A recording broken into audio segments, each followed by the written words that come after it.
please rise, remove any head cover. I'm going to call on Commissioner Smith for the invocation and the pledge. Please bow your head with me. Heavenly Father, we thank you for this opportunity to gather today in service to our community.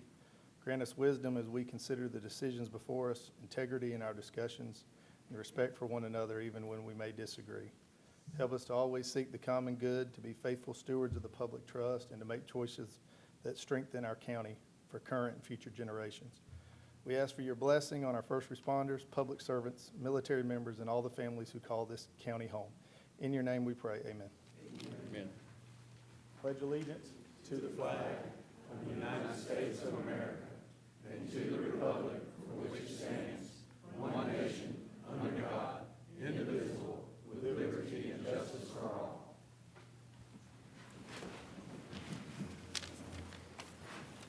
Good. Yes, sir. Thank you.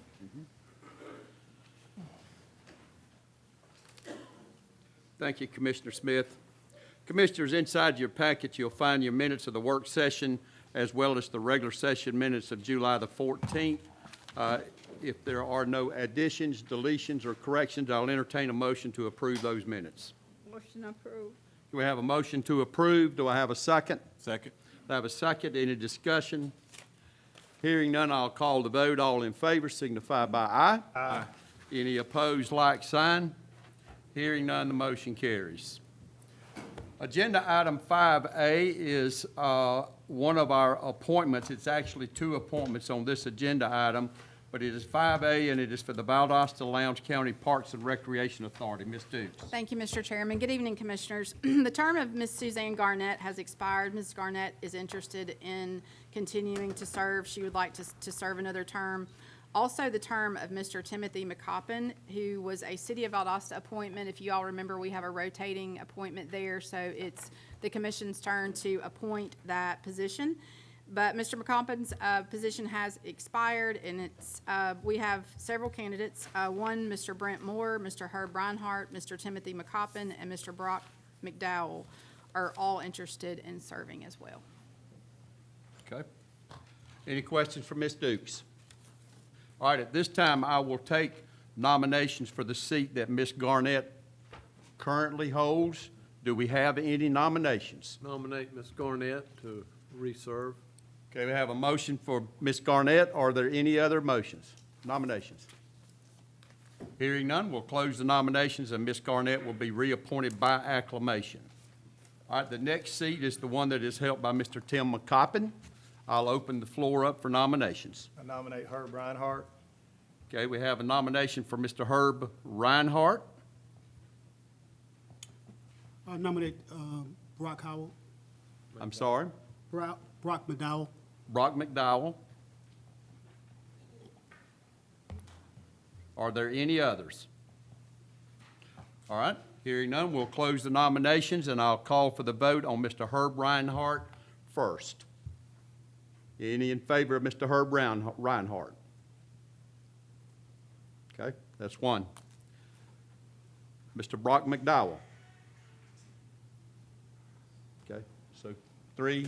Ms. Evans, you voted with Mr. McDowell? Okay, so 4-1, Mr. McDowell will now be the newest member of the Valdosta Lowndes County Parks and Recreation Authority. Thank you, Commissioners.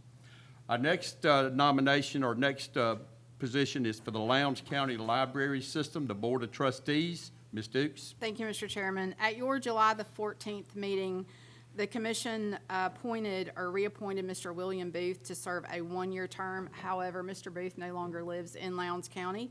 The library constitution requires that members reside in Lowndes County. So this leaves a vacant seat for a one term beginning July 1, 2026 and ending June 30th, 2027. Dr. Deborah Caruth has expressed a desire to be reappointed to the board. Ms. Sarah Fitzgerald has also expressed a desire.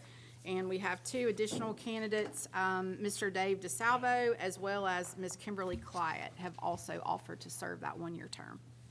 Okay. Any questions for Ms. Dukes? All right, hearing none, I'll open the floor for nominations. I nominate Kimberly Clyett. All right, Kimberly Clyett.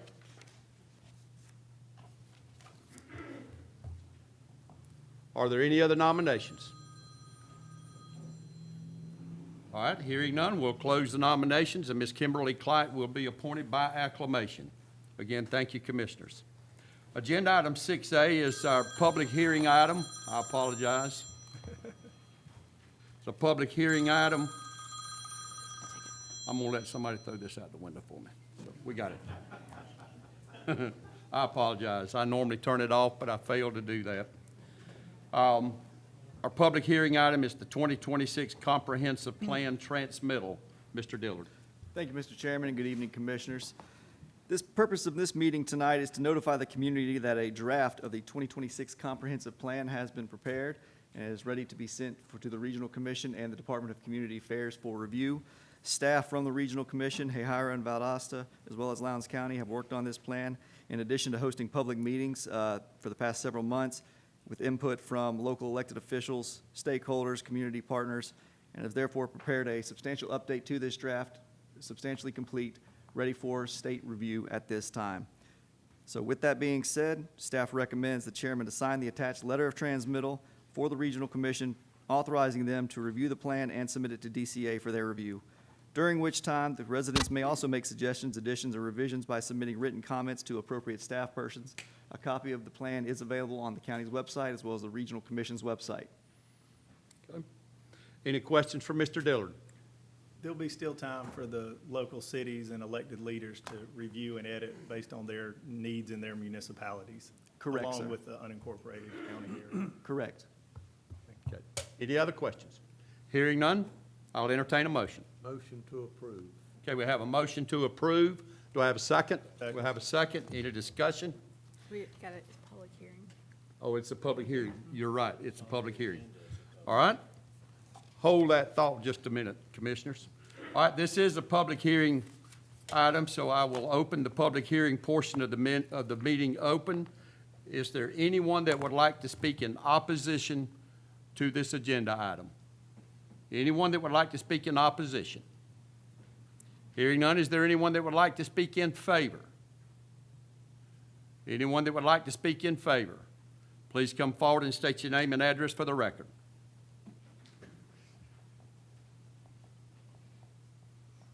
John Quarterman, 6565 Quarterman Road. And no, I'm not here to complain about anything. Well, I'm here that's to a surprise. Well, it's got to happen sooner or later. I'm here to compliment the county planner for putting the draft comprehensive plan on the county's own website so people can see it. That's what I have to say about that. Thank you. Thank you, John. Okay, is there anyone else that would like to speak in favor of this agenda item? All right, hearing none, I'll close the public hearing portion of the meeting, and Commissioners, I'll turn it over to you for your consideration. One more time. Motion to approve. Motion to approve. Do we have a second? And we have our second. Any discussion? Hearing none, I'll call the vote. All in favor signify by aye. Aye. Any opposed, like sign. Hearing none, the motion carries. Agenda item 7A for your consideration is the resurfacing batch. This is PI number 0020532. It is for the local project delivery, and this is the application for the Transportation Investment Act. Mr. McLeod. Yes, sir. Thank you. Resurfacing batch number 1 is on the TIA 2 approved list. The local delivery application starts the process for staff to be able to manage this project locally.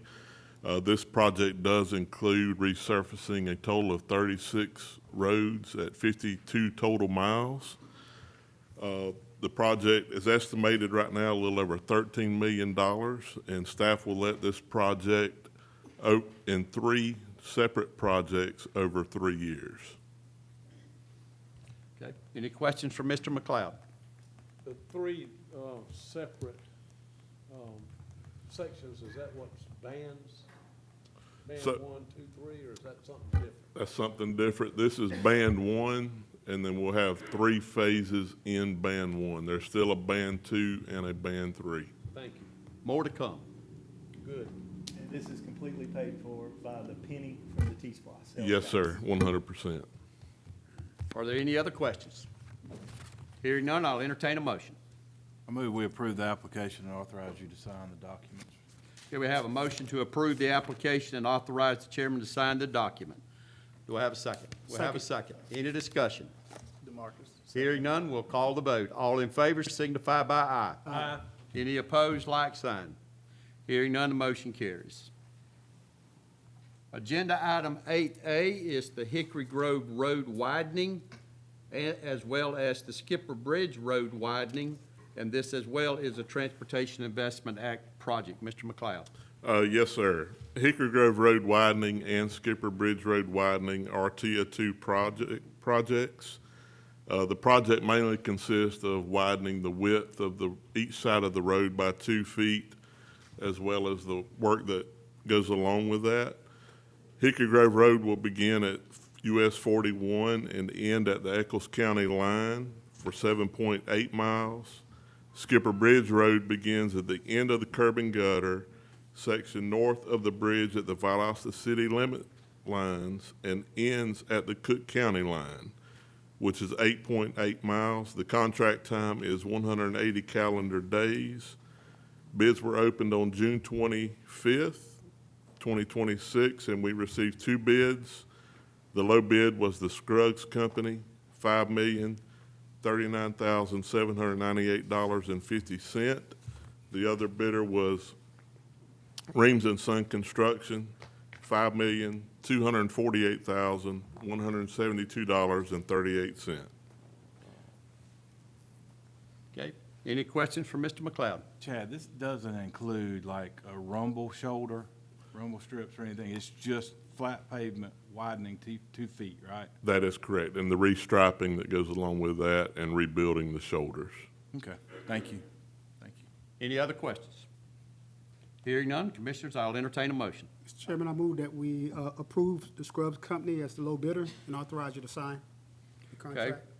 We have a motion to approve the Scruggs Company as the low bidder and authorize the chairman to sign the contract. Second. We have a second. Any discussion? Hearing none, I'll call the vote. All in favor signify by aye. Aye. Any opposed, like sign. Hearing none, the motion carries. Agenda item 9 is our county manager's report. Ms. Dukes. Thank you, Mr. Chairman. Good evening again, Commissioners. In the interest of time, I'm going to steal Ms. Davis's thunder. You all may remember several meetings ago, she updated that we had received very positive comments from our CALIA recertification. Years ago, almost 30 years ago, Lowndes County was the second local government in our area. Certainly one of the first in the nation to be CALIA certified as a 911 center. So Ms. Davis and her team just returned from officially receiving that reaccreditation. And we will have her talk at a later meeting about what that really means from a customer service standpoint. But there's some pretty heavy lift as far as our operating requirements and our customer feedback and the training of the dispatchers and our audits and all those things that go into that process. So Ms. Davis, congratulations. We are very proud of you and your team. Thank you.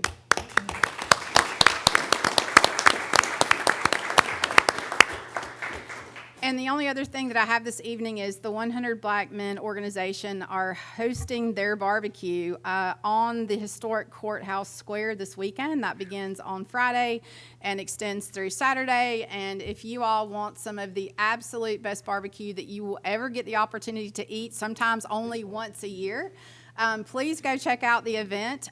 Also, the 100 Black Men do a phenomenal job with their philanthropy and some of the organizations that they support in our community. So if you don't like barbecue, which I can't imagine, drop by and give those gentlemen a donation because your money will go a long way here in our community. They do fantastic work. So if there are any members here tonight, thank you for what you do, and we look forward to seeing you gentlemen this weekend. Okay. That concludes my report, Mr. Chairman. Commissioners, any questions for Ms. Dukes? All right, hearing none. We are going to, or I am going to take the liberty on making a couple of changes tonight on the citizens wishing to be heard. As most of you all know, after the meeting is adjourned, we're going to kind of have a discussion session. Ms. Dukes has a presentation that she'd like to make, and then we are going to be able and make ourselves available for any questions that you may have. Now, we're not talking about going all night long. We're talking about 3 to 5 questions, probably. We would be able to cover most of it, and then as we have opportunities in the future, if this works out very well, we will continue this on this particular subject matter. There again, so that we can let you know exactly what we know as we progress through this whole process. So again, please understand that. I do have 3 citizens that had filled out sheets to speak on data centers, and I think we can cover that unless there is any strict objection to doing that. I'm gonna hold these, and we will save any of that comments for the meeting after the session. But I will go ahead and get these done. The first ones, we have Mr. Charles Dennis. Is he with us? Please come forward and state your name and address for the record, sir.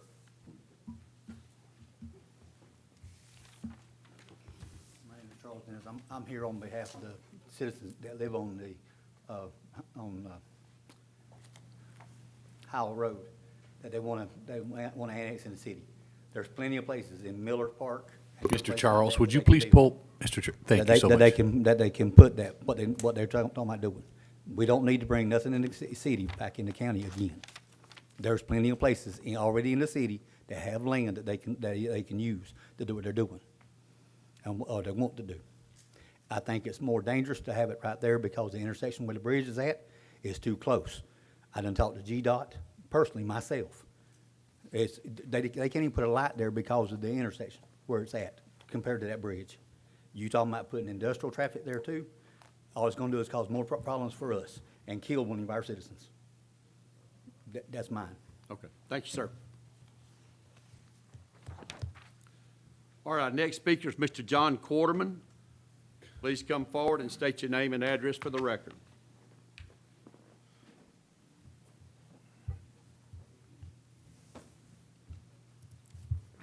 This part may sound familiar. John Quarterman, 6565 Quarterman Road.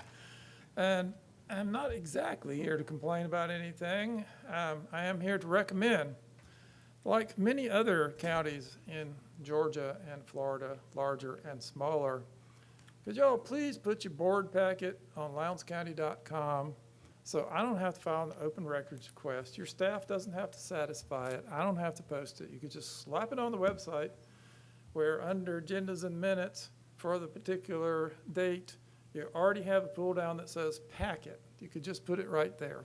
That's what I'm suggesting. Thank you. Thank you. All right, that will end our citizens wishing to be heard. And commissioners, unless you have any questions or comments, I will entertain a motion to adjourn. So moved. Our meeting is adjourned. Ms. Dukes? Thank you, Mr. Chairman. Mr. Dillard or Aaron, could you go ahead and get the presentation up? Do you want to start the conversation? Yeah, sure, we'll come down there. Oh, yeah, absolutely, yeah.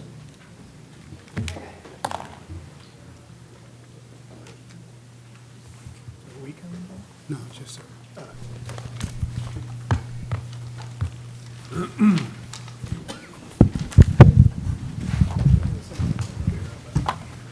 feel like I'm loud. Can y'all hear me if I just talk? Are y'all good? Because I'm a walker and I'm a talker, and if I get glued to that microphone and I'm not as comfortable, and I'm gonna hold this. So if someone cannot hear me, let me know and I'll get back on the microphone. You're welcome to if you want. But maybe if we can just do this, then we can talk. So this process was sent out to the media. We've gotten some phone calls today and seen some traffic online as far as public meeting and the advertising of and all those things. So we sent out our notification last week. There's many more people here tonight, and we crave this engagement, so we're glad that you all are here. But we've had kind of a core group, that Dr. Knoll and the folks that have been protesting and that have been emailing us. Some of them we have met in smaller groups. I know some of you have also spoken with the commission. I know from some of the information that we've requested from Pope Langdale that some of you have spoken to him as well. But what we wanted to do is, many of you have come and spoken during Citizens Wishing to be Heard. And being that that's not a communication exchange, we wanted to provide an opportunity tonight for some of that, for you all to ask some additional questions. We have told you during my report that we have talked to other local governments. We've been watching what's going on with the industry and all kinds of studies and all those things to be able to find more information to make sure that we protect our community from future industry. And I spoke with Dr. Knoll this afternoon, and I think this is a positive conversation, not just where data centers are concerned, but if you look at, for instance, power consumption, there's 3 other types of industry that use way more power that could be of a concern if that is your concern. There are things that are much more toxic. I mean, there's heavier manufacturing that lives in other communities. So I think this is a positive conversation so that we can look at, how Georgia is growing, particularly how rural Georgia is growing, and is there additional regulatory that we need to look at where those industries are concerned that we might also apply our data center conversation and process to. One of the things that, when we'll talk about this in the presentation, that we're also looking at is a standalone ordinance. You all may know that currently, if you go to the ULDC, there's a use chart there that talks about the zoning category, and then within that use chart, and we'll look at an example here in a second, it talks about what can occur within that use chart. I think that part of the concern that you all have had is that right now, because of the way that property has been rezoned, that a data center basically by right could come in and develop. And that's one of the reasons why you all have asked for a moratorium. And the commission has committed that even without a moratorium, if they come in with permitting, we're not going to allow a data center prior to an ordinance actually being in place. So nothing has changed to where any of that is concerned. Am I working? I don't think so. Oh, wait, it's not on. Yeah, we're good. Okay, technology works great when it's on. All right, so the purpose of us being here tonight is to share information and the county's concerns, as well as hear more about your concerns. I have some cards here and some pens if you guys want to pass some of these around. If anyone is interested in writing a question down, we've got some cards and some pens where you all can do that. And then as you do that, we're going to ask that you forward them over to Dr. Knoll. Dr. Knoll, will you read me? So if you'll forward your questions, if you would like to write them down to Dr. Knoll, I know that while some of you are very comfortable coming before the podium and asking a question, some of you may not be comfortable doing that, and you might rather me read a question and then the commission answer, or us provide you more information. We won't be able to get to everyone's questions tonight, probably as the chairman said, but we will follow up with all of them. Dr. Knoll is going to kind of be our screener for the priority tonight, but also again, we appreciate your willingness to help us with that, Dr. Knoll, but we're not going to ignore anyone's questions, so we'll move through that. Also, I want to make sure this is very clear from the beginning. This conversation and this presentation is not meant to make a case for or against a data center. What it is meant to do is to start to kind of encapsulate the conversation of data centers, acknowledge what everyone's concerns are, and then how can we possibly put that into an ordinance that as many people as possible are comfortable with. And it's also something that from a policy standpoint, the commission feels is positive for our community. So that's why we're here. We are here to facilitate the conversation, not trying to convince you that data centers are good or that data centers are bad or that we need one or we don't. The purpose is to say this is an industry that in the future, like any other industry, could be interested in our community.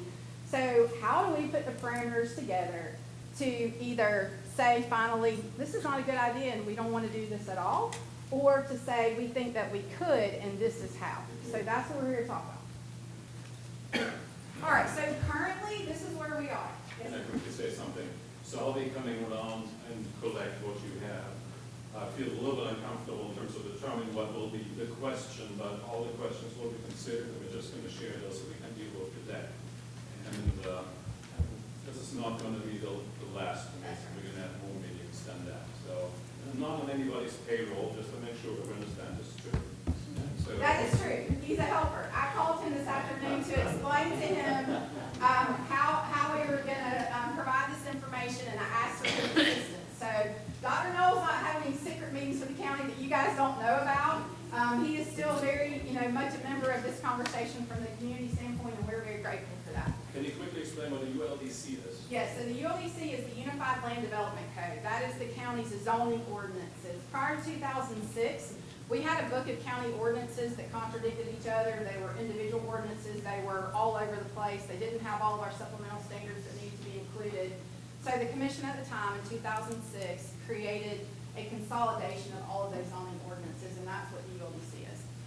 All right, so there's been a lot of traffic and question about NDAs. No one's telling us anything. No, there's secrets. There's things happening because the county signed an NDA, the elected officials have signed an NDA, staff has signed an NDA. I'm here to tell you publicly tonight that no one with Lowndes County has signed an NDA related to that parcel or a data center in general. So I just want to clear the air. There's no NDAs, nor do we expect that to be the case. But currently, there is absolutely not NDAs in place. Lowndes County does not intend to offer or approve any type of tax incentive, recruitment incentive, tax abatement, or any of those things here locally. We've heard that from you all as well. That is absolutely not an intention. Now, there can be some state and federal incentive there. Locally, we don't have any control over that. If the state of Georgia decides to do something, or if the federal government has programs available, then any industry is welcome to apply for those things and possibly be awarded. But as far as local tax abatement, that is not on the table, correct? Correct. Okay. Also, we have not received a request for any kind of plan review or permitting. This is still very much a conversation with a local property owner. Now, what we do know as far as that process goes is that there was a request that had to be made by anyone within a certain period of time to Georgia Power. If Georgia Power was the geographical supplier for a particular area, they had a system in place where people had a deadline where they had to make a power request, and then Georgia Power decided which of those requests might have a study done. And so it's our understanding that the property in question has been approved for a study. Also, very unofficially, it's my understanding that study is supposed to start sometime around September and will take several months. So as soon as we know more about that, we will update you all as well. To our knowledge, the Development Authority has not received a request either. The county works very closely with the Development Authority. The commissioners have routine meetings with them in the afternoon. I'm sorry, I didn't mean to stand right in front of y'all. And we've not had a data center request come into the Development Authority either. A private landowner has shared publicly that they're speaking with DC Blocks. I think that you all are already aware of that. DC Blocks has built several data centers in the Atlanta area. I think most recently they're building one in Birmingham. There's an entire educational website about the Birmingham plant that you guys can find with an easy search online.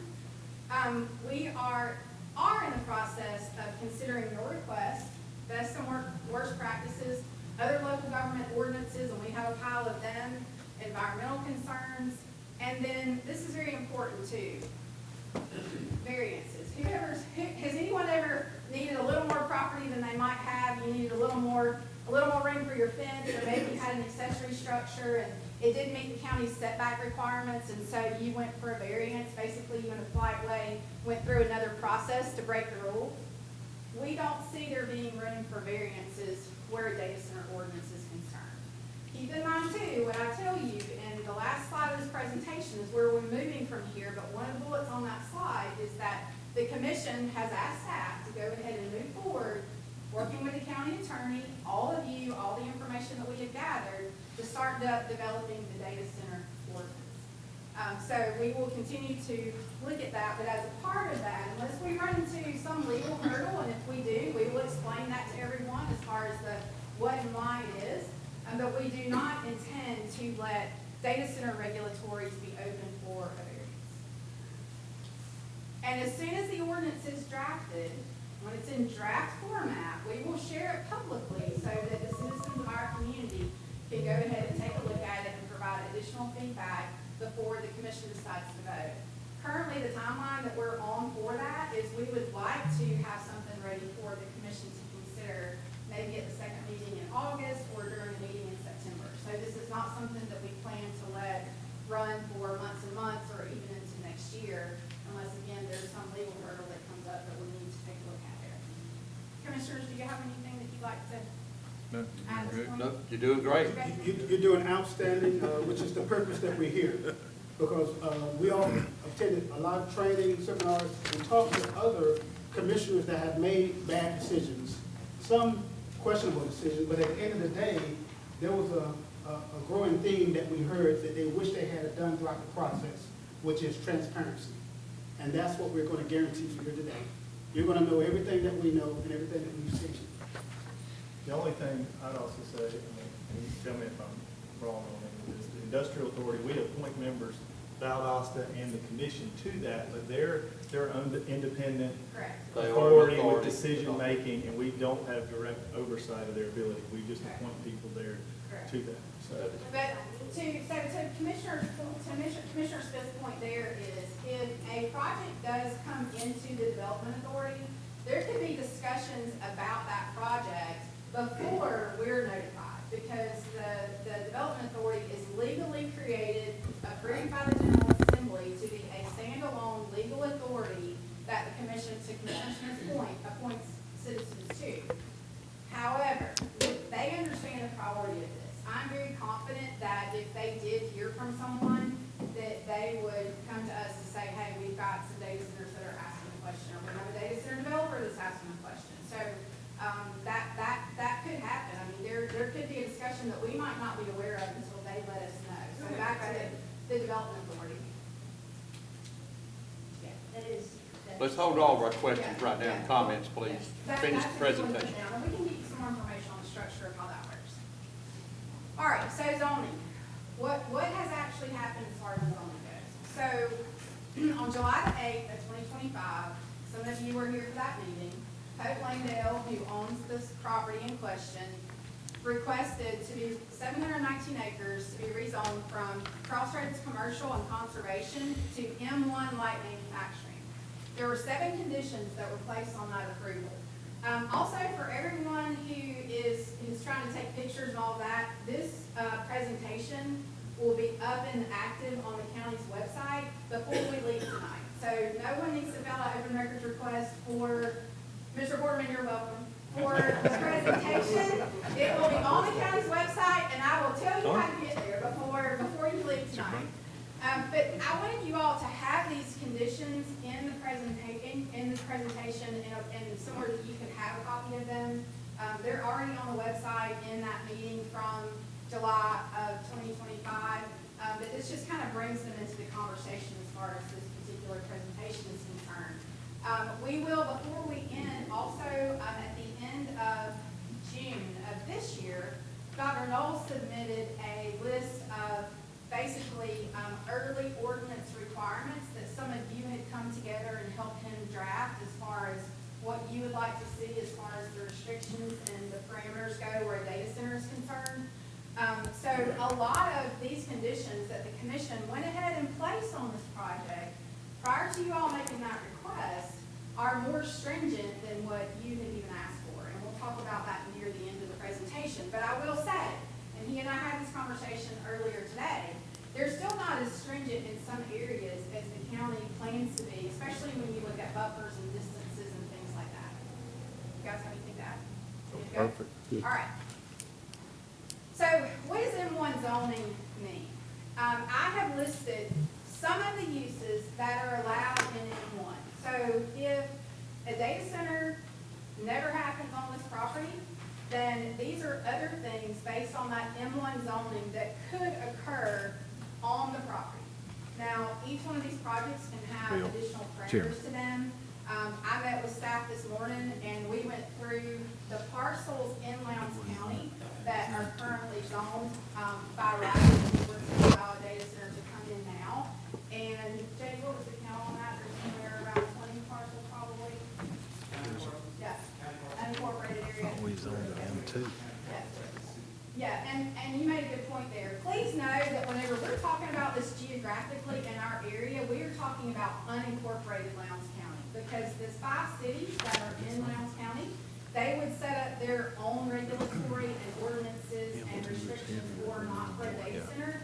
The Lowndes County Board of Commissioners, for the purposes of development and rezoning, they only address the unincorporated area. Does everybody follow that? So and there are tracts, I mean, we've spoken with our city counterparts, there are tracts that that currently could provide for this inside city limits as well. So those conversations would come from the city. So if there's, not saying that there is, don't know, but if a project did come inside the city limits of Valdosta, you would hear from the city council about that, not from the board of commissioners. So I just want to be clear that if that happens and you all aren't notified as quickly as you thought you should have been, and then you want to come back and say, well, Paige, you said we were going to find out, well, that would be a city project. However, there's a lot of conversations between the city and the county as far as sharing information to make sure that we're consistent across the community, because you all don't care if it's in the city or the county. You just want our environment and community respected overall. Our city is extremely responsible as far as conditions and going through this process as well, so that there's no worries there. Over to the right, you'll see this use chart here. We put this here simply so that if you all want to go to the Unified Land Development Code on the county's website, or if you need a hard copy of it, we can print that for you as well. This is what the use chart looks like. So I just didn't want you wondering what that looks like. We wanted to give you a representation of that. All right, so there are also other zoning categories that could provide for a data center based on the current ULDC, heavy manufacturing, high intensity industrial, non-residential plan development, and then the supplemental standards for data centers will be ineligible for variance consideration. We've already talked about that one time, but I think that it was worth repeating. Also, of the zoning categories that allow for data center development currently, M1 provides for the least amount of impact. So if you go back to those things that could happen in M1, and if you're someone who lives in a residential area and you don't want anything related to commercial or manufacturing near you, all of these categories here can provide for uses that are much more intense than a data center. Now, as an example, isn't paper mill like a M3? Is that M3, correct? yeah. So just so you would know Yes. what Industrial M3 is. manufacturing. Yeah. So probably the industrial. All right, so let's talk about water. I think that, you know, there's kind of the big three. There's water, there's electricity, and there's noise. Those aren't the only three priorities. I mean, there's also things related to environmental and other things that are conversation. But I think that when you talk about sinkholes, and we will, the biggest issue is the water consumption. And a lot of you who have said that data centers pull millions of gallons from the aquifer, and that there's been other communities, either in Georgia or in the country, that have had water issues because of data centers. Everyone who has said that, you are 100% right. That has absolutely been the case. Keep in mind, they've been building data centers for decades. It is just now, because of the need for more, and because they got into hyperscaling and they can be so large, that it's become the conversation that it has today. So current data center water technology that can be required, the county intends to require through the ordinance, is a closed loop system. So closed loop systems do not discharge into a wastewater system. They work very similar to a car's radio. You fill it one time and it recirculates. Well, you say, what happens if you have a leak? We're going to talk about that consumption here in a minute. You want us to talk about what happens to the discharge? We're going to talk about that as well. But it is a one-time fill. It is closed loop. The initial fill can be required by ordinance to be brought in outside of Lowndes County's aquifer. So whenever we talk to you all about all of the policy calls that we have been on, one of them was with officials at the federal level from the state of Texas. And Texas, the state, controls the majority of the water in the state, whereas in the state of Georgia, you have local community control over your water. Texas is not built that way. And so one of the suggestions and one of the things that Texas had done to try to protect their water supply is to require water to be trucked in. That can absolutely be a part of Lowndes County's ordinance. We don't have to allow them to do that fill here locally at all. Also, any wastewater or discharge for maintenance can be required by ordinance to be collected and disposed of outside of Lowndes County. This is an accepted practice in other ordinances.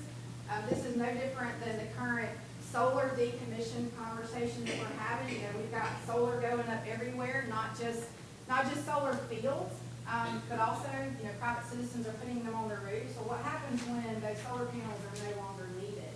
We don't need a landfill here in Lowndes County full of solar panels. So we need to make sure that those are disposed of outside of our area. Also, the water consumption for data centers that use closed loop systems can be no more than that of a normal office or irrigation activities.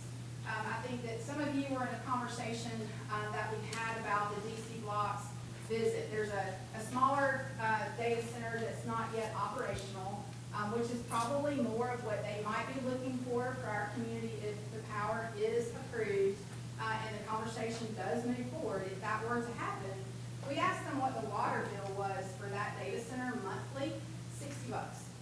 It was basically the minimum billing for the office folks flushing the toilet and the kitchen folks using the break room, kitchen sink, and all those things, because that data center was built with a closed loop system.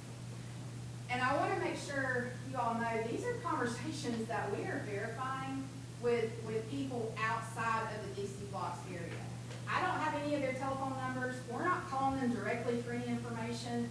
If we need a question answered, then Coke Langdale is our point of contact, and then he sends me that information back in writing. So all of that can be put into the ordinance. And I see everyone's faces standing here. That's the benefit that I have. The minute I say Coke Langdale and communication, everybody starts shifting and faces start moving. We have to work with him. Now, that doesn't mean that we take what he says as the gospel and we don't, from an engineering standpoint, verify that. But every Tuesday, half of the staff in this room, most of the commissioners and myself are in a meeting on the second floor.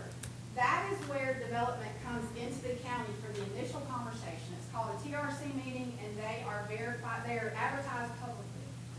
We have to have that same level of trust and conversation with every single person who walks into the county and says, I want to build something in your county. So none of them are bad people for having those conversations. Every single one of them has to be held accountable, and that's what the creation of the ordinance is for. So we have to keep an open mind where accountability is concerned, that all of this is going to be done in the light of day. We have to verify those facts. All right. So let's talk about water consumption in general in Lowndes County. Y'all, this is fascinating information to me. So we've heard a lot about how much water data centers are going to use. The average closed loop system uses somewhere down here at the bottom, 600,000 to 1 million gallons for the initial fill, and then there can be a $60,000 or 60,000 gallon usage if for just maintenance purposes annually, if you should have some problems or need to do some maintenance. So let's look at who's using the water. So I went for the unincorporated area, it's our utilities department, I asked Mr. Staley to pull me the 5 highest industry consumers of water in Lowndes County. So you will see what those top 5 are using here annually where water consumption is concerned. This has already been occurring. Most of these developments have been in our community for decades and decades and decades, and this is what that current water consumption looks like. So then, I live in off Skipper Bridge Road in a subdivision that has a private water system. So I have a flat rate water bill. So I'm not as familiar with what household consumption looks like all the time, running irrigation or not. So I also asked utilities to go back to our utility billing system and pull out some samples of residential use that is residents that are in the vicinity of the property in question. So I'm not calling numerics, I'm not calling street names. You all can decide what you consider the residential around the area to be. But we pulled actual water usage from those areas, and this is what we see. There are private homes in the area that are using 23 gallons a month, 20 gallons a month, 16. 20,000. 20,000 gallons. And this is not annually, this is per month, and this is not just 5 households. There are multiple ones that are using 23,000 gallons a month, multiple ones in the 14 to 16 to 17 range, and multiple ones in the 9, 10 to 12 range. So we already use a lot of water here in Lowndes. All right, Forever Chemicals.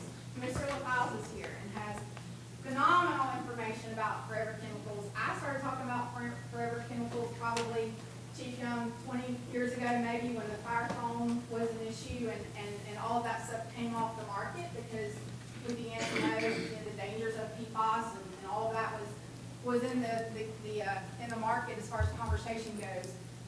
So I asked Lcboc this question face to face when we visited a data center that was under construction. And then this is the only piece of information that I have asked Code to verify with them, and they sent me back in writing that they use nitrogen generators and compressed air for dry pipe systems, and then their administrative offices are sprinkled with code. So the second question I have asked that I have not gotten an answer back on yet because there's not been time is there any PFAS or is there any other forever chemical that is used as a part of this development or in this development?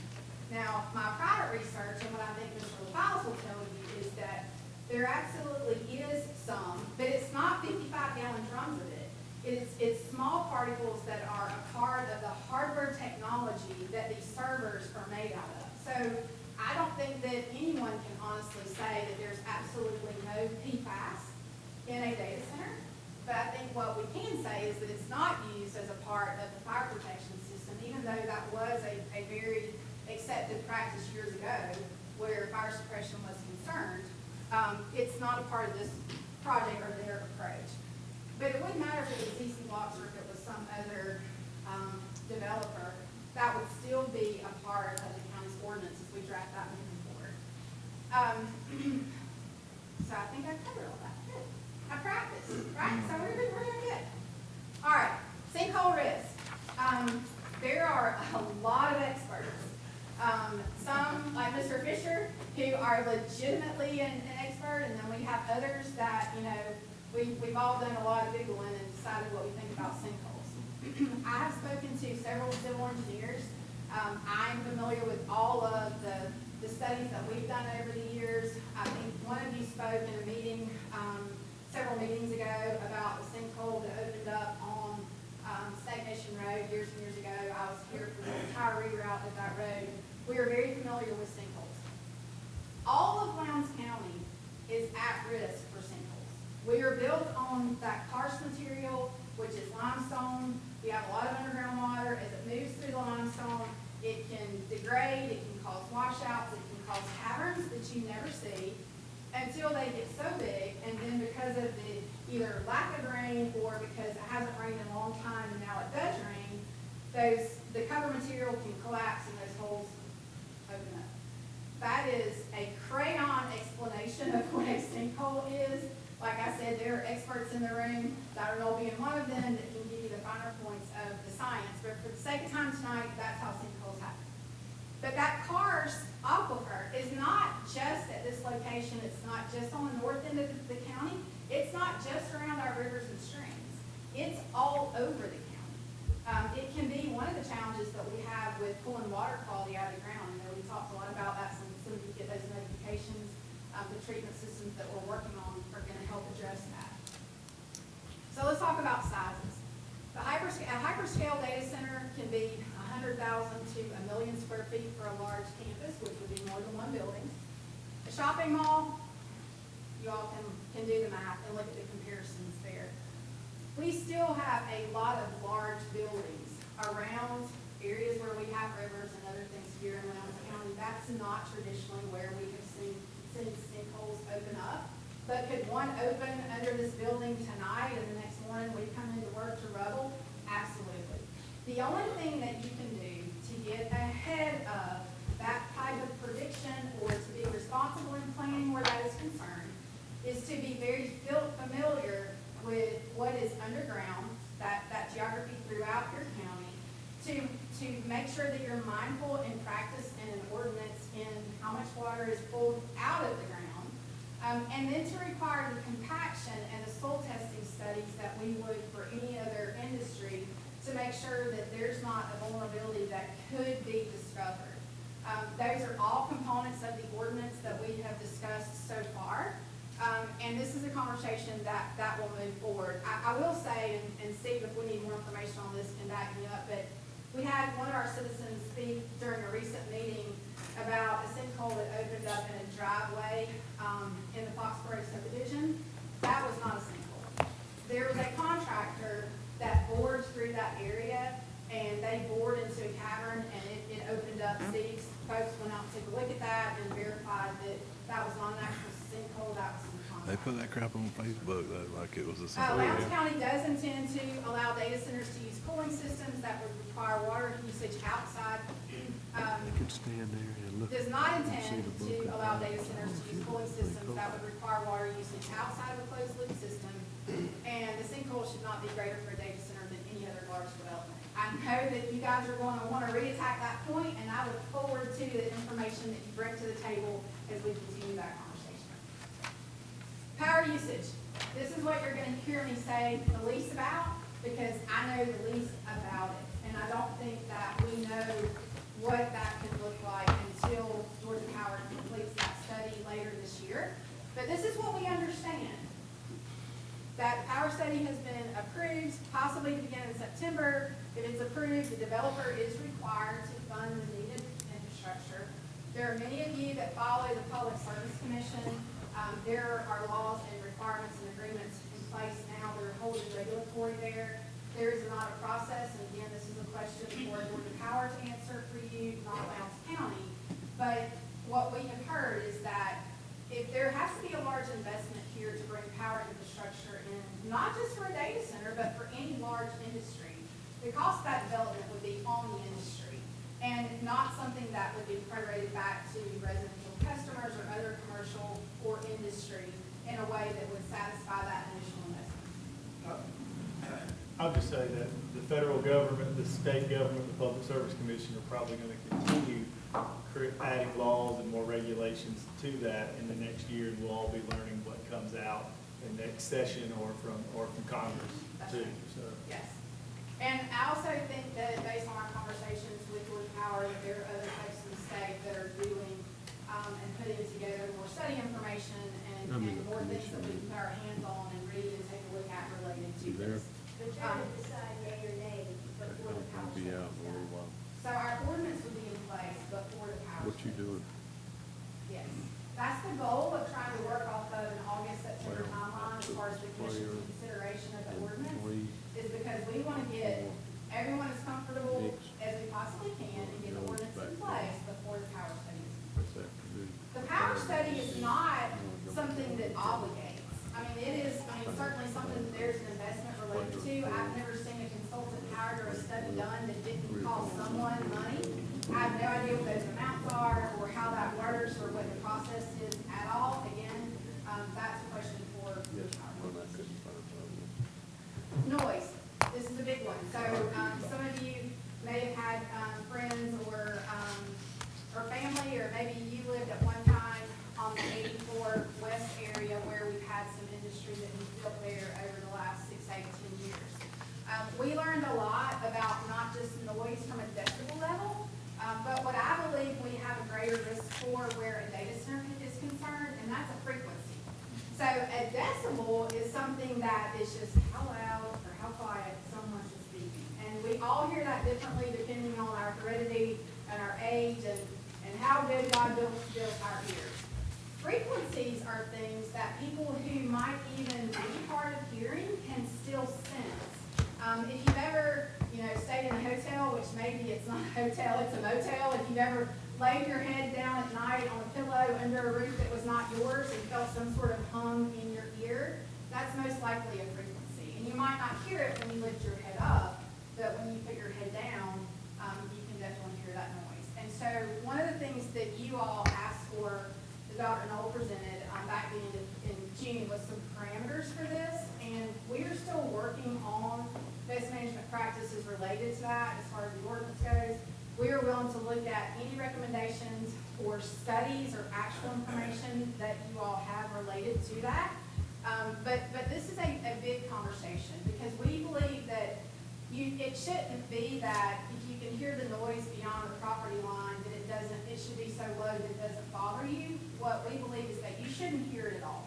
If those systems are in place correctly, then there shouldn't be any noise that extends beyond the property line of the park parcel into anywhere else. Whether it's just the next parcel over that nothing, but the birds and the bees live on, or whether it's an office building, or whether it's a residence or a church or school or anyone else. So our ordinance will strictly address both decibel and frequency.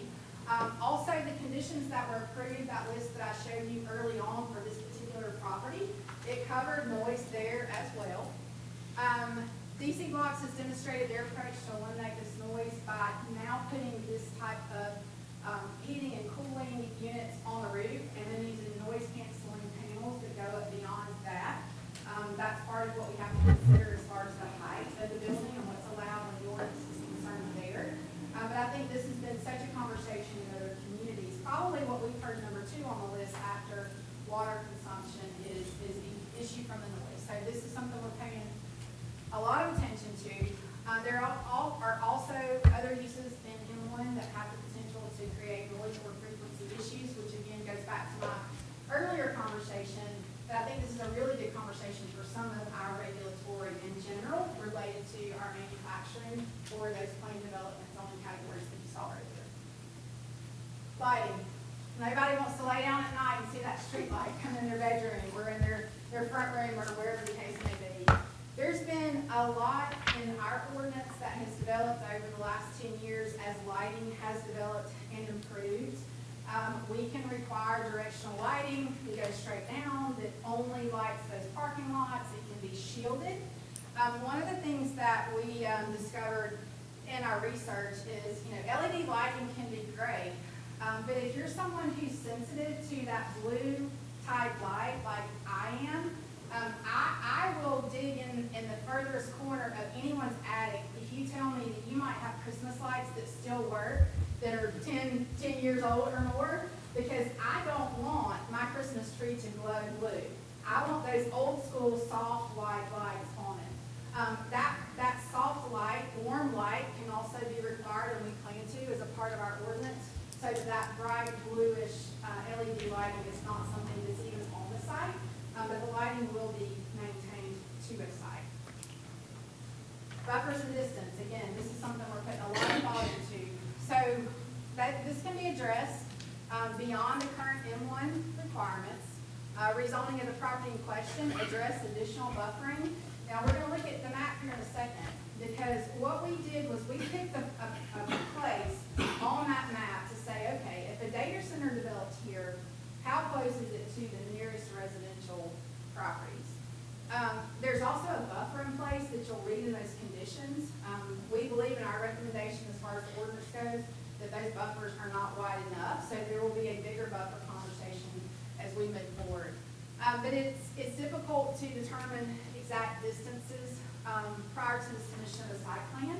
So if something were to develop on any parcel that would provide currently for a data center without getting that site plan, and site plans are things that we routinely work with developers on to say, okay, if you want to build 100,000 square feet, it can go to this part of the parcel, but it can't go over here on the property line, or it can't go all on the right side, or whatever the case may be. So we have some staff regulatory already in place for that, and it will be a part of the ordinance.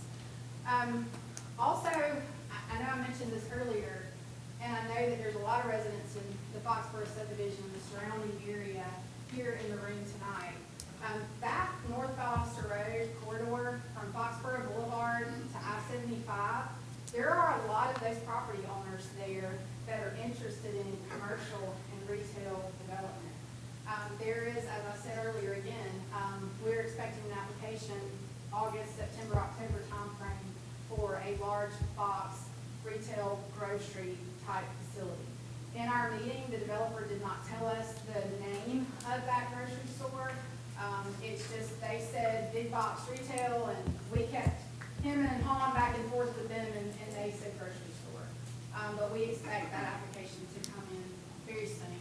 And it will be on property that is very close to the Foxborough Boulevard area. So for those of you that are excited about having a grocery store very close, this could be a positive thing. For those of you that are not looking forward to any additional traffic or noise that could cause, then certainly we will go through the process and make that information available to the public as that project explored. All right, so whenever I said the what if, we have a hypothetical location that is in the middle of the parcel that has been rezoned.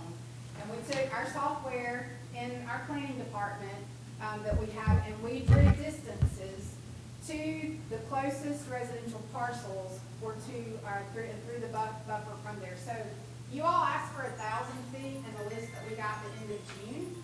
This is the actual footage based on our hypothetical location. There are still wetlands to be delineated on this property. There's still buffers taken into consideration. There's still in the ordinance. But I did want you all to see that the distances that we have here are much greater than 1,000 feet. And our intent as far as those tracks goes and the ordinance is concerned will be consideration of that as well. Commissioners, y'all have anything to? The train track, Yes. show them what the train track is. Yep. That's the train track that runs right through the middle. The narrow strip, the narrow Yeah. white line coming through the front. I don't think I have a pointer on here. But if you all see the 2,941 feet, the white line that's closest to the number, that's the train track that runs through the middle of the park. Considerable amount of noise already. So this is purely a visual to demonstrate, what 1,000 feet would look like versus what is currently in place, if that was a actual location. And to tell you all that those distances will continue to be discussed. We will all talk about that as far as the ordinance development goes. You got the strike lines, that's the original, Those are the buffers. That's only the 200-foot buffer. Correct. It would be this. Yeah, that's it, yeah, same here. All right, so we talked a lot about the end of June, and I'm grateful for this list that Dr. Knoll submitted because it really helped us start the conversation as far as ordinance development goes from the expectation of our citizens. So you all bear with me, this was a lot. We would have had a lot of slides if we tried to get all this in here. So I'm gonna read through this list and just let you know where we are with it. So data centers, according to the request, shall be located at least 1,000 feet from structures of any residential dwelling, school, hospital, place of worship, or park. Distance will be measured from the nearest point of the data center building, including the HVAC equipment and backup generators, to the structure of any residential dwelling, hospital, place of worship, or park. Our M1 setbacks already are in place, and then again, that distance is a conversation for the development of the ordinance. The next point is land use for the construction and operation of data centers shall have a 200 feet vegetation buffer with shrubs and trees on sides, which are neighboring residential dwellings, schools, hospitals. If new trees are planted, evergreen trees shall be included for year-round visual screening. We see no issues with that, and there's already buffering requirements in place that are greater than what ULDC currently requires. Data centers cannot be in a sensitive groundwater recharge area with underlying karst terrain and potential sinkhole development. Per the Georgia DNR significant recharge areas hydrologic atlas 18 and a Georgia pollution susceptibility map, hydrologic atlas 20, this is not a ground recharge area, so we've already met that requirement. However, that would definitely be consideration for the ordinance for other areas in the county. Data centers must be outside any FEMA designated special flood hazard area, which is the 100-year floodplain according to this list. The western tract complies with, bless you, the 2021 FEMA maps. Some of you know, I might be aware that there's been some new maps that have come out where that's concerned. If you look at, we go back and look at the right side of the railroad track, there's quite a bit of wetland in that area. So those wetlands would have to be delineated as well. That's part of the study that happens before any development moves in. All exterior site and building lighting must utilize fully shielded zero uplight fixtures designed to maintain existing night sky darkness and prevent light trespass onto adjacent properties and streets. The mounting height of all exterior site and building lighting shall not exceed 20 feet above finished grade. At any property line abutting residential areas, the lighting shall not exceed 0.05 foot candles at ground level at night. So that is in line with condition 5 of the rezoning. So that regulatory was already in place there. Operators of data centers shall not cause or permit noise exceeding 60 dBA daytime, 7 a.m. to 7 p.m., or 50 dBA nighttime, 7 p.m. to 7 a.m. at the nearest occupied residential building or sensitive receiver. That was satisfied by condition 6, but the county's take on that would be not at the building, but it would turn it around to say it should not extend beyond the property line. Because what if you had a parcel large enough that it could be subdivided, and whenever the data center was put in place, you know, maybe you had a structure on the far side of that parcel, well, then you subdivided it, so now we have an additional parcel that, I mean, the data center met the requirement whenever they first built, because you couldn't hear it there, but now we have a new building that's built. So we want to make sure that we look at not extending beyond the property line. Does that make sense? Okay. Testing of backup generators shall only be allowed on workdays Monday through Friday between 9 a.m. and 4 p.m. and shall not occur on federal holidays. That is also an ordinance consideration. We have massive generators with most of our industry across Lowndes County, and this is not something that we traditionally get complaints about. There is the generator to this building, sits right outside of my office. I lived in Naylor for 15 years with a train track that ran practically in front of my house. I heard that train when I first moved out there, when we first moved into this building. I heard that generator is something that you can get used to. But you guys are absolutely right as far as the regulatory of those hours. And so that will be a part of our ordinance consideration there.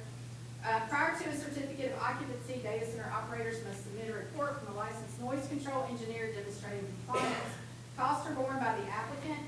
Barriers or mitigation devices may be required at the county's discretion. That was a conversation of condition 6 of the rezoning. We also have a noise ordinance in place, and those specific guidelines will also be a part of the ordinance draft. Use of backup generators that exceed the maximum sound levels is only permitted during emergency power outages. Again, that is language for the ordinance. As much as it costs to run a backup generator, I can't imagine someone voluntarily wanting to run one. But I don't think that that's an issue at all as far as the ordinance consideration is concerned.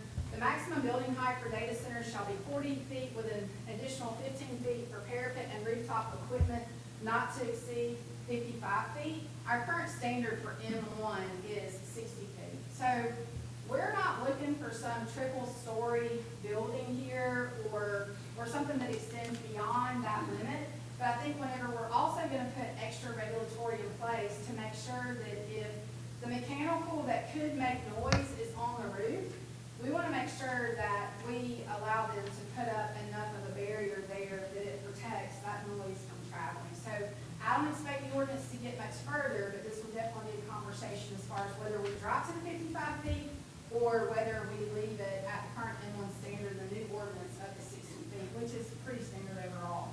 Data centers may only use cooling methods like closed-loop cooling systems and direct-to-chip liquid cooling to minimize the consumption of water. Super excited to see the direct-to-chip liquid cooling because that's really the newest method. It's not used widely. It could be a proposal for a project here if that's the direction that the conversation goes. But certainly, beginning with the closed loop would absolutely be a requirement of the ordinance that you all have instructed us to draft there. There shall be no discharge of cooling liquids into public sewers or into the ground. We will require that material or that water to be disposed of outside Lowndes County. We covered that earlier in the conversation. Also, we have illicit discharge requirements that are already in place as a part of our ordinances, and that can be a part of the state and federal requirement as well. Any wastewater and its appropriate treatment and safe disposal, especially regarding PFAS, forever chemicals, shall be the responsibility of data center operators. That will also be language in the ordinance, and we could not agree more. And not only does there need to be accountability, not only does there need to be responsibility there, but there also needs to be accountability, and that will be a part of the process.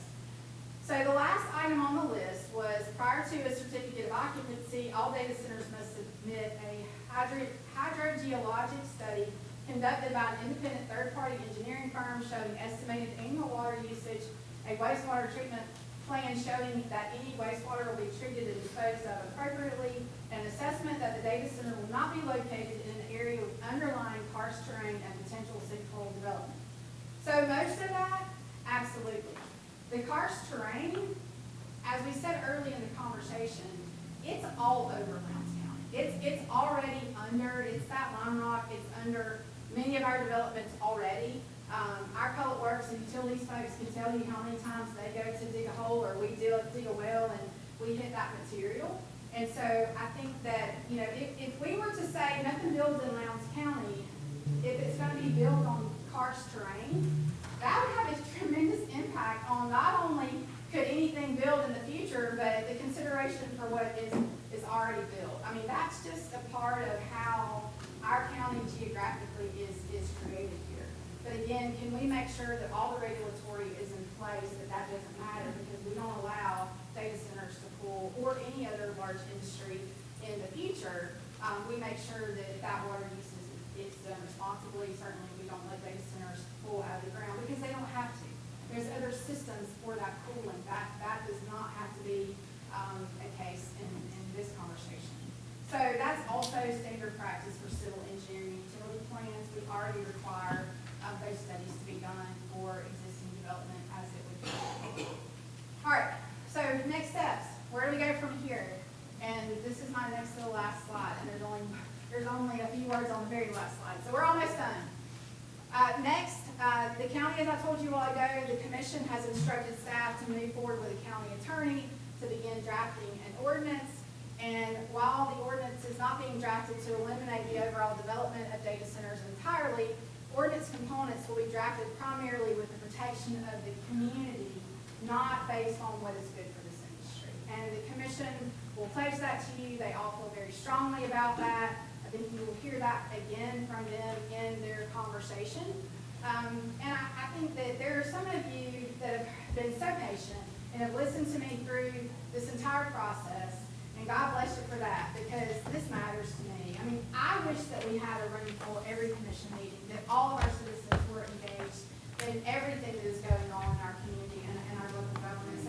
So thank you all for being here, but you all are the priority. And for those of you that want to hear from the county that an ordinance is going to be drafted that just says no, we will never have a data center here. Lowndes County is closed for business. There are two things I think have to be considered as far as that conversation goes. Industry is important.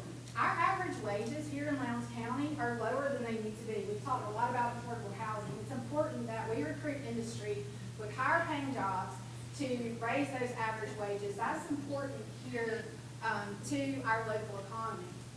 Also, because of all the things that have happened in other communities that we've all read the information about, this can be done responsibly moving forward with the right regulatory. Whether that is a good fit for our community is still very much a part of the conversation. It will be part of the feedback that the commission gives us as we move forward. But that is very important, because I have worked here for a really long time.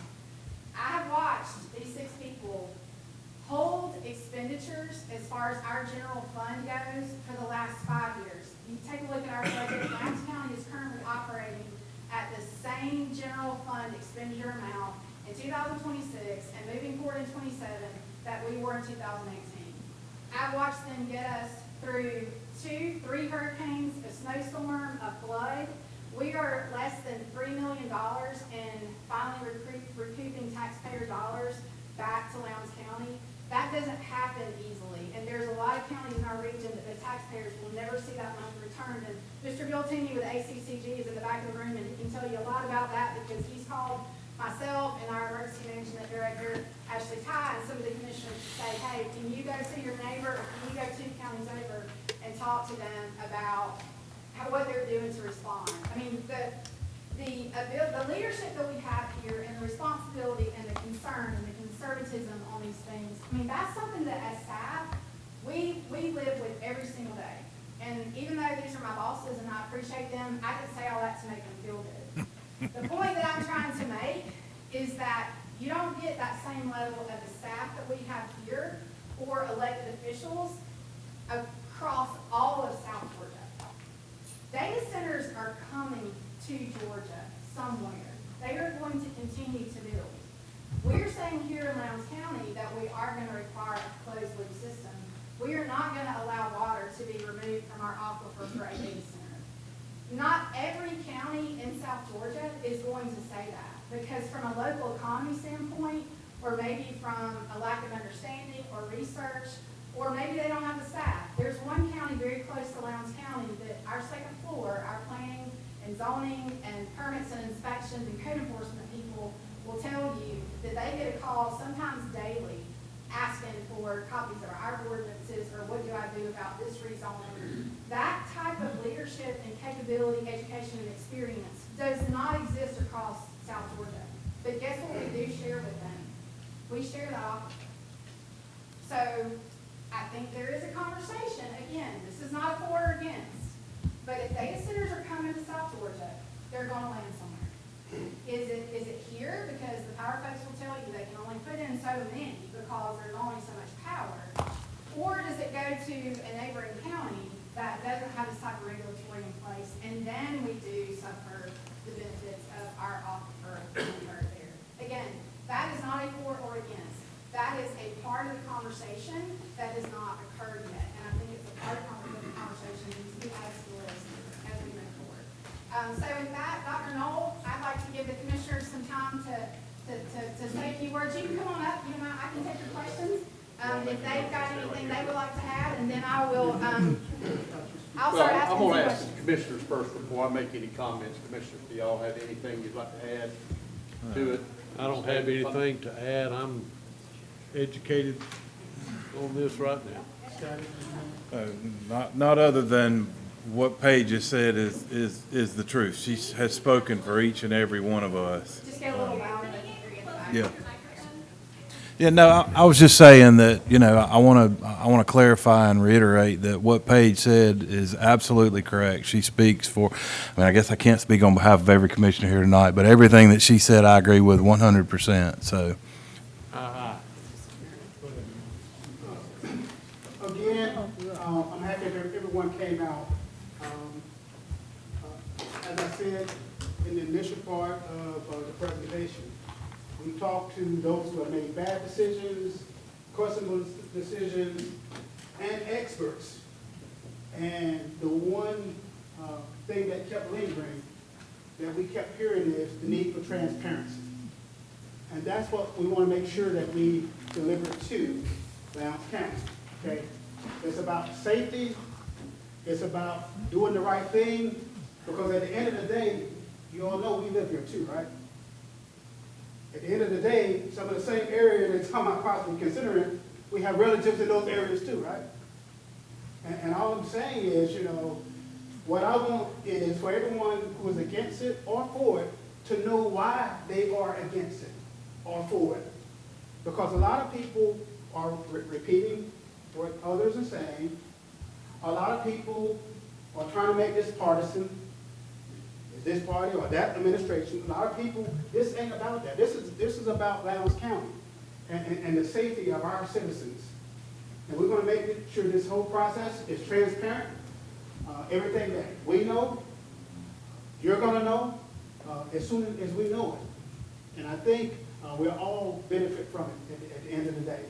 And so just know why you're against it. Know why you're for it. Because you'll hear everything from, I don't want AI, partisanship. You heard about the noise. You heard about these other issues that we addressed. But I'm just telling you, know your reason why. So therefore, when we look to incorporate it or so speak to it, your voice is heard. This is your opportunity. That's all I have. I would say back to what Paige finished up, you know, Lowndes County, we're the economic and regional hub for South Georgia. We have the size and scope to manage this correctly. We have the staff, we have the ULDC, we have zoning, we have permit departments, which you don't see in other counties and communities.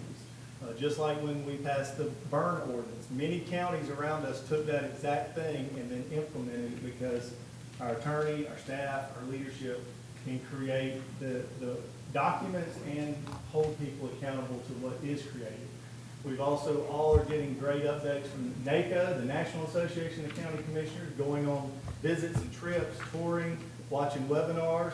The chairman is very involved in every discussion with the State Association of County Commissioners of Georgia. We're getting access to moratoriums, ordinances, community agreements that other communities and counties in Georgia and other states, but mainly focused on Georgia, have implemented. And some of these very now professional and all-encompassing ordinances didn't even exist 6 months ago. So there's a lot of stuff that's coming out along with what the Public Service Commission is doing, the state and other regulatory. So we're in a good position to do this right, and Lowndes County has the professionalism, the staff, and the size to make sure things are accounted. Well, first off, I want to thank everybody for being here, and we do know that you have a huge interest in this subject, and we're going to continue to gather the facts as we move along. We're not going to have all the answers tonight. We're not going to be able to give you every answer that you've got. There may be some questions here that we may not have an answer for, but what we will do, it'll give us a source to do the research to try to come back and get you an answer for whatever that question may be. We want to just be able to separate the facts from the fiction, and I promise you there's a lot of fiction and there's facts out there, but it is our responsibility to be able to sort that stuff through and be able to provide you with the information as we move forward to create an ordinance that's going to be good for the citizens in this community, as well as also not slamming the door on industry that may want to come here, whether it be a data center or any other industry that may be looking at our community. Our children and our families, my grandchildren, I want them to stay in this community with good paying jobs. I want those things to happen here. I don't want them to have to go off to Atlanta or another area to be able to get what they feel like are fair wages and a good job. I want them to find that right here in this community, and that's here. Now, we're not going to tell you, I'm a long way from telling you that we're going to give up the community just for the sake of industry, because that is the furthest thing from the truth. We all live in this community. We've been a part of this community for a long time. A lot of us, as yourselves, you've raised your families, you've built businesses, and this community has been as good to y'all as it has to me, and I'm not going to turn my back on this community. I can promise you that. Now, are we going to be able to satisfy every single person in this room? Absolutely not. It will never happen, and so we have to understand that. But what we have to do is do everything within our power to make sure that we get all the information that you need, all of this information is factual, that we can then formulate it into an ordinance that will protect you. Doesn't matter where you live at in Lowndes County. We've already addressed a lot of those. And so as we move forward, we hope that this is just the beginning of good conversation, good civil conversation on this issue. And I feel like by doing this, this gives everybody the opportunity. So Dr. Knowles, I'm going to ask you if you've got questions on something that maybe has not already been addressed tonight in tonight's presentation, then please, let's hit those questions first, and we'll do everything that we can to answer them for you. If we can't, we will tell you that, and we will tell you that we will get the answer for you. And if there's anyone's questions that don't get addressed, then Dr. Knowles is going to give me all the questions that are written down so that we can work those into a future presentation and conversation. Okay. First of all, personal comment. I really think that two words are important: transparency and communication.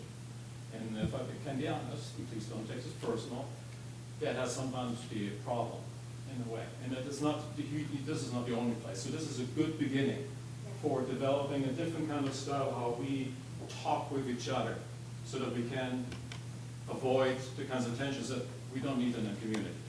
I just need to say it, because it's me. You said it. Okay, good. All right. This is a legal question, actually, for the county attorney.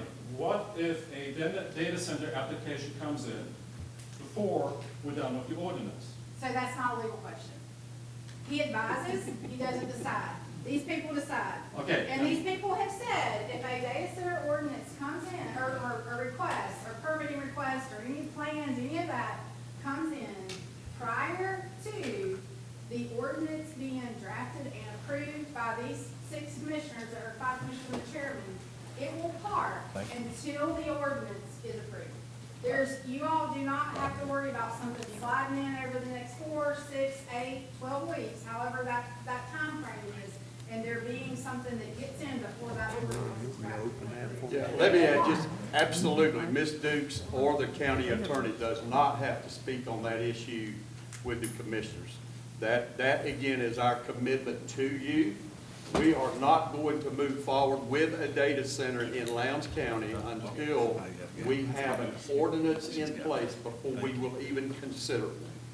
So again, there has been no transfer of property, there's been no change of ownership on this site, nothing of that matter has taken place.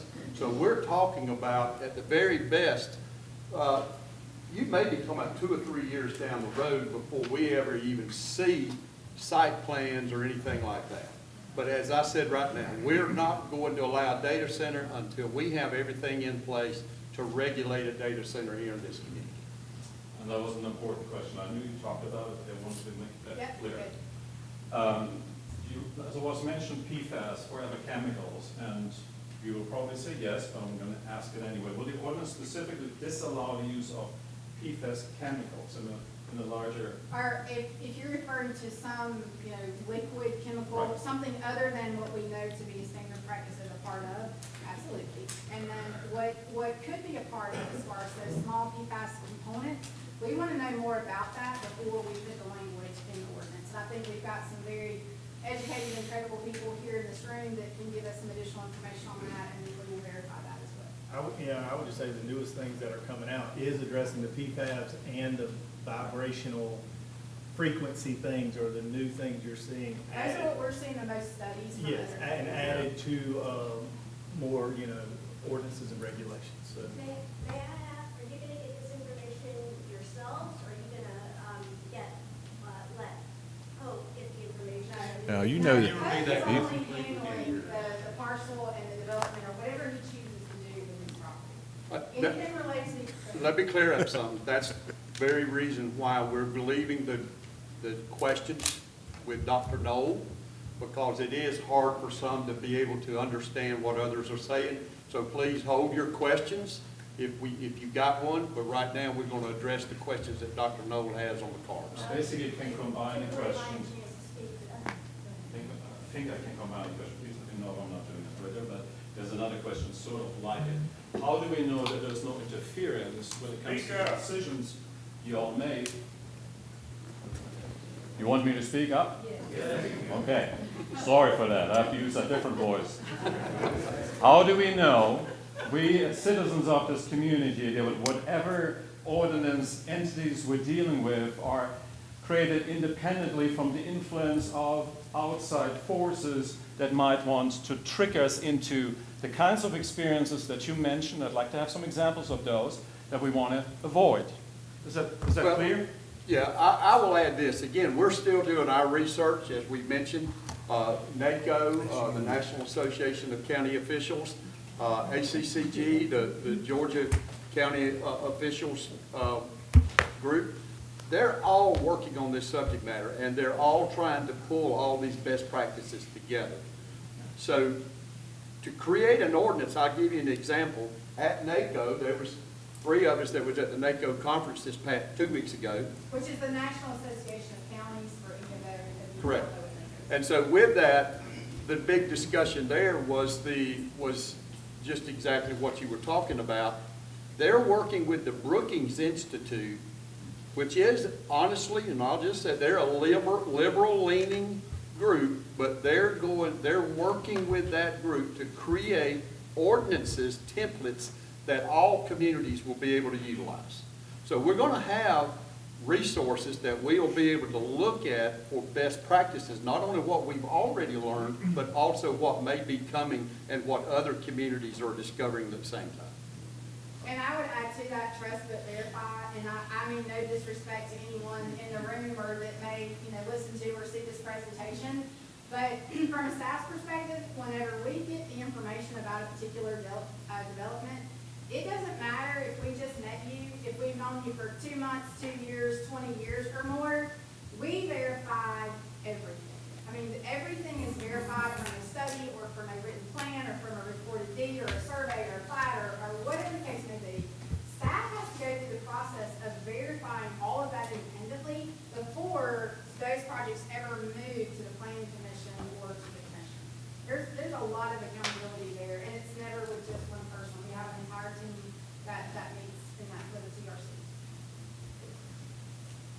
And basically, just to summarize some of the things that are, because they were already addressed to a degree. And it's all about who pays for the water, who pays for electricity, those are the kinds of questions that came up. And then also a concern about property values, how would you address that, for instance? Because if you're in the vicinity of a data center, however close that may be, that happens something to your property values. Will you be, are there any mechanisms to address that? So at the request of the commission, staff is working with Lisa Bryant, who is our chief appraiser here. She works for the Board of Assessors here in Lowndes County, and she is talking to her counterparts. There's conversations going on between our state associations as far as what those impacts have been in other areas. I think one of the things that we didn't talk about tonight that I have seen very, very unfairly used as part of community discussions in other communities is, well, let's just let it be worth the angst because we're going to get so much money in property tax revenue. That is not a single conversation. The only thing related to the financial impact that we have had so far related to that has been that there would be no abatement, tax abatements or any of those things where a data center project would be concerned here in Lowndes County. So that is one of the things that we are still looking at there. There are some recently built data centers in Georgia that are built across the street from established residential. I mean, there are some communities, and even in the Atlanta area and the Rockville area, I mean, we saw in Douglas County ourselves, that you walk out to your mailbox, you cross the street, and there it is. I mean, it is right there. You can't see the sky. All you see is concrete, and certainly that is not an intention here in Lowndes County where that's concerned. But that is something that we are working to get additional. Yeah, we don't really see that to be an issue, to be honest with you, as a commissioner. I can't remember a call that I've gotten that somebody's complaining because the value of their property has gone down. I get complaints because the value of their properties is increasing. That's when I get a call. So reality is, we're in a great community. We don't see properties here losing value. And so we're going to continue again to work hard so that we don't harm any of those subdivisions that's near this, near a potential data center. It doesn't matter whether it's in this location. Who knows? They may flip and they may pick another location here in our community. We don't know that because we haven't had those conversations. Or they may not get power. And they may not get power. That's the other conversation on that end. So again, there's a lot of things that's got to be addressed. As we've said earlier, before we can ever even think that there's going to be a data center coming to this community. But what we're doing, at your request, we are preparing ourselves with the ordinances and with the regulations in place so that if one does show up, then we'll be ready for it here in the community. Yeah, that's the last question I have from all of you. And all of y'all, I'm looking obviously excited. Look at you. No, I need you to say all y'all. All y'all. All y'all. Oh, y'all, there you go. Okay. No, I'm German, sorry. Combined question, basically. Can you give us an example? This is kind of also in combination with community agreements that you may still be working on too when we get to that point. Can you tell us of any town here in the state of Georgia that had a great experience of data center moving in terms of benefits? Do we know any example of a town that was happy to have a data center? I think that is a twofold question. I think that you can make a column of happy to have it, and I think you could make a column of benefits, and I think that it's all subject to everyone's personal opinion. But those positive impacts are something that we want to look at moving forward. But I'll tell you, there's not any in this presentation, and you probably won't hear a big public discussion about that because I feel like the minute that someone with a local government starts talking about how there could be positives, then the community as a whole is going to feel like that government is trying to sway you in one particular direction or another. So I think positives are very opinion related, and we're trying to stick to the actual regulatory and facts of creating this ordinance. Actually, one last thing I have to ask, I'm sorry. Okay. It refers to you, Chairman Slaughter, as well as you. The question basically is that I got indirectly, and I just translated. Are you looking at the data center application in a way as if it could potentially become your neighbor.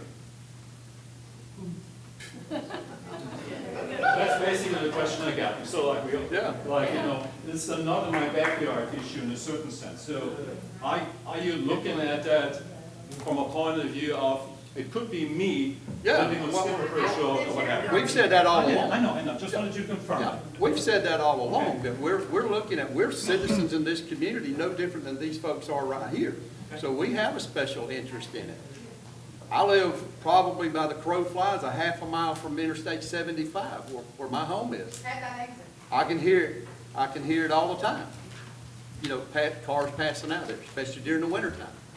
You know, so railroad track comes right there by there as well. I hear it. So yeah, we'll never be able to be in a position to where total quietness or making a perfect ordinance for everybody. As I said, we're not going to be able to satisfy everybody. We're going to try to create an ordinance here that if a data center chooses to come to Lowndes County, that we're going to be best prepared to be able to protect the citizens. Not only, it doesn't matter whether you live all the way at the south end of the county or whether you live next to the data center. We're going to do everything that we can to make life as good as we possibly can for you. I grew up on a railroad track, and I know it dies down at night. That's Interstate 2. So we're talking about, of course, a noise issue that's 24/7, which is why we need to control it. Just need to put that in. I get calls from folks in Foxborough. I get calls from folks in Stone Creek that says, "Can you please stop that train from blowing its horn?" And the answer is no, I can't. That's a safety thing for them, and they're going to come through those neighborhoods with those horns squeaking, and there's nothing I can do about it. Yeah, I like that. Also, they do have a strategic map that they're considering, that different data centers are considering. However, it's based on main routes, highways, proximity from highways and state lines. And so I can honestly tell you, none of the map that we saw at NACO looked to be way off, away from 75 or any main route. It was really right on main routes, right along trains. Railroad tracks. Yeah. Because of existing infrastructure, you would have to build new infrastructure if you want to go further out into the rural areas, further away from residential areas, right? Great.